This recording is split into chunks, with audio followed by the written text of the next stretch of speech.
はい、こんにちは。柴崎です。お元気ですか？そう、よかった。ね柴崎もおかげさまでこの通り元気にやってみます。もう毎日暑いですね。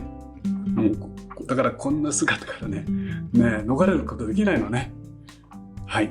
でもそんな中で今日も元気出してね、あなたと一緒にやってみたいと思います。この間ね、ご存知のように、クレヨンでね、私絵描きまして、これが思いのほかね、反響が大きかったんですね。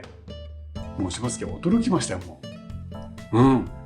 こういうね、ベーシックな画材、皆さん興味あるんだなっていうことを改めて知りまして、そこで、寄せられたコメントをね、もう一回こうね、ちょっと見てみたんですね。その中に水彩色鉛筆で描いてってね、あったんですよ。見てね、水彩色鉛筆、昔確かなんか触ったかなみたいなね、ちょっと記憶が出てきまして、早速 Amazon で探しました。見つけたんですよ、それが。ここに持ってます。なかなか見せないでしょ？ここに持ってるんですよ。でも見せますね。これです。地味なパッケージでしょ？そいつはこの会社に怒られちゃうから。水彩の鉛筆ですね。まずね、メイドインジャーマニーだからドイツ製ですね。メーカー名がね、ファーバーカステルっていうらしいんですね。24色セットの、ゴールドファーバーアクアと書いてあります。でその中のおすすめ見るとね、かなりの自信作らしいんですね。なので正直これ買っちゃいました。値段が3200円です。なんか通販の人みたいになってきちゃったの僕ね。30%じゃないんだけど3200円です。これその値段に見合う内容かどうかね、もう柴崎も今燃えてます。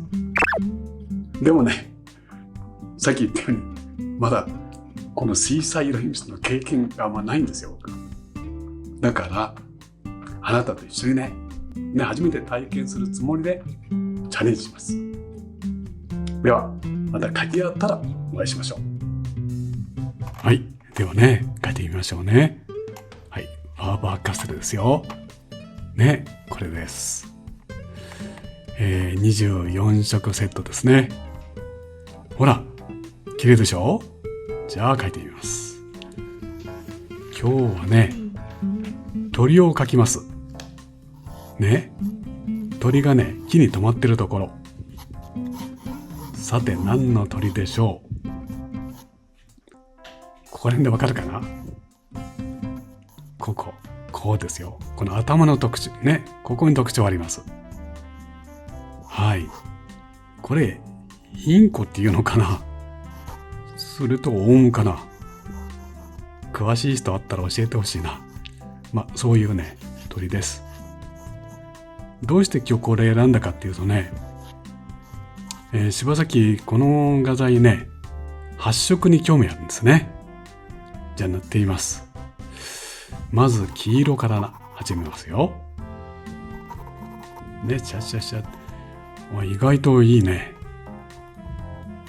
いらない鉛筆の線ちょっと消しちゃいましょうね。ね、発色は大事ですからね。で次が青ですね。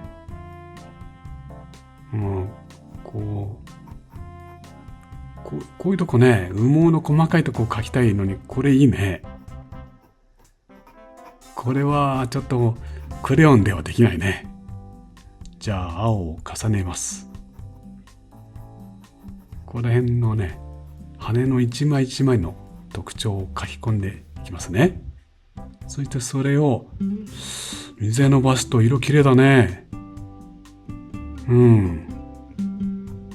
鉛筆でこう塗っていた時よりも水で伸ばした時の方が色がきれいに出るね。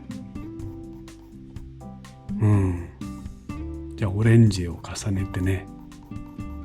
でもこれはこの鉛筆の良さだね。細かくしっかりと色を重ねられますね。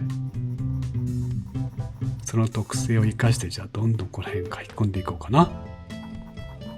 羽の一枚一枚ね、ちょっと丹念に書いていきましょ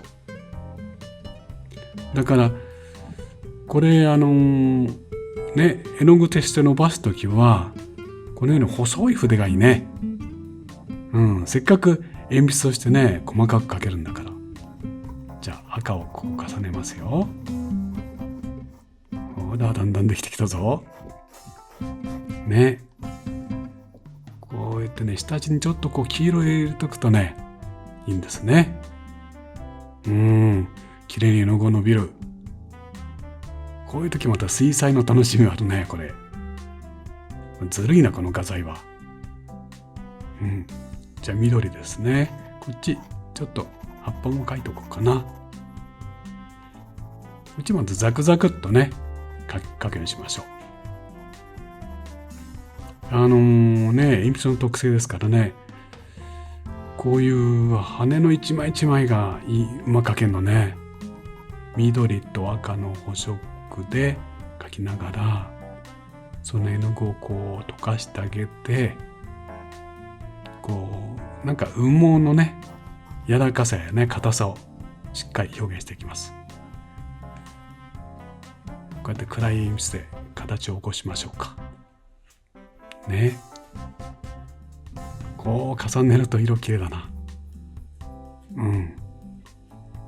またこうやってね細い筆で絵の具を溶かすと、こういう手順だね。分かってきたぞ。こうやればうまくいくんだな。じゃあ頭の方、ここら辺がねちょっと暗いんだよね。だから赤とブルー、こういう色味かな。じっくり書き込んでおこうな。こう羽毛がねこう重なってるんですよね、こう見ると。だからそういうのをねじっくり書き込みます。そういう時こう鉛筆としてね、これは有効ですね。細かいところしっかり書けますね。ほらほら、できてきたでしょ。だんだんこんなとこ書き込めるね。ここ黒を使ってねぐっと暗くです。これ徹底的に書こうかな。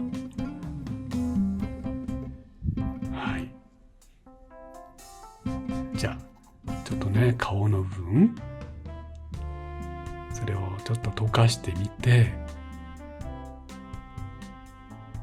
ね。面白い顔してるね。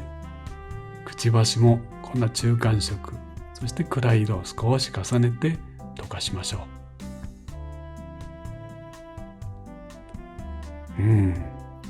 面白いね。この画材結構いけるなね。細い水彩筆でね絵の具を溶かしながら、また色鉛筆として色を重ねてねどんどん書き込んでいきます。いいね。この画材面白いね。グレーでちょっとね足のあたりを描いてあげようかな。葉っぱは逆にねあんまり細かく描かないようにしたいですね。これ色どんどん重ねていきます。そして時々それを溶かすとね、ほらほら面白いね。結構細かいとこ描けるよねこれ。これだからじっくり描きたい人にはねもうぴったりの画材だね。透明水彩みたいに一気とかね一気に描くとかね、そういうことないんですね。鉛筆画としてじっくり描いた後に水彩画として溶かすというね、もうちょっとずるい画材だねこれは。赤い実をつけてあげようかな。楽しいもんねこの方が。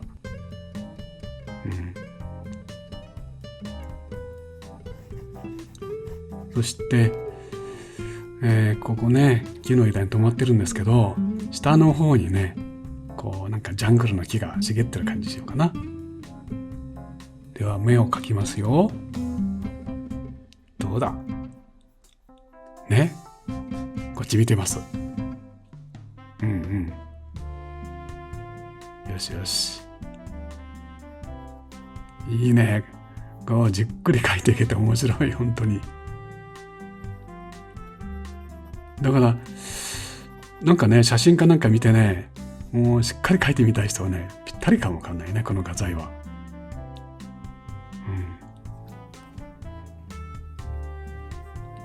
もうちょっとこう木の葉っぱ色つけようかな。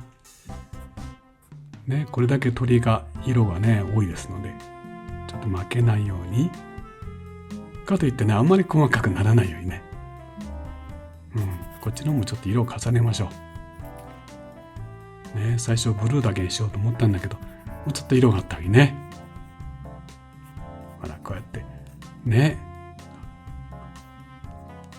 こう赤っぽい鉛筆ねでアウトライン描いたけど、これを溶かすからね。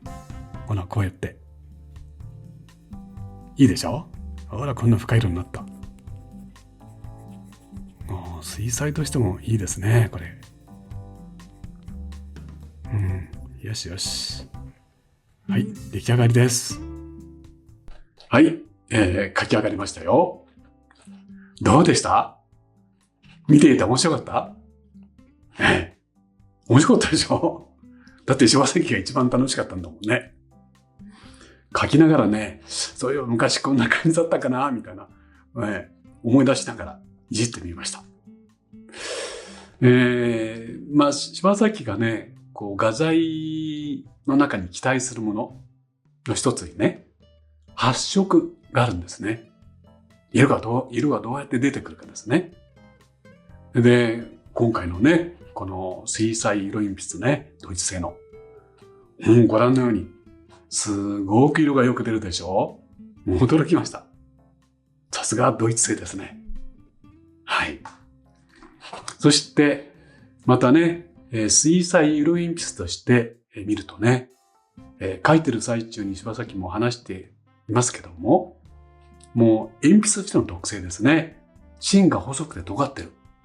だから細かいとこまでこう精密に描けるんですね。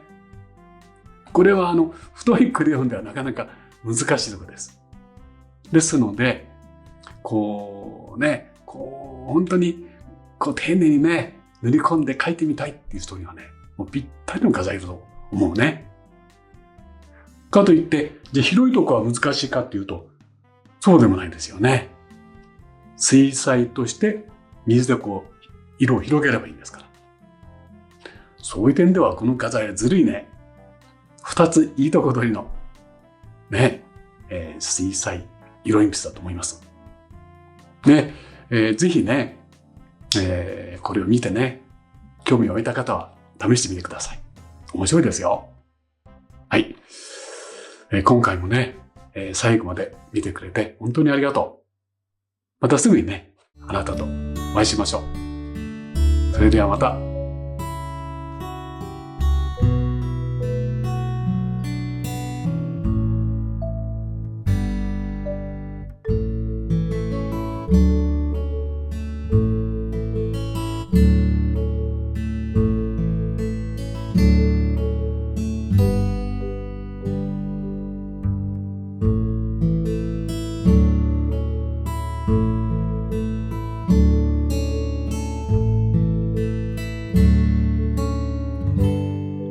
いかがでしたか？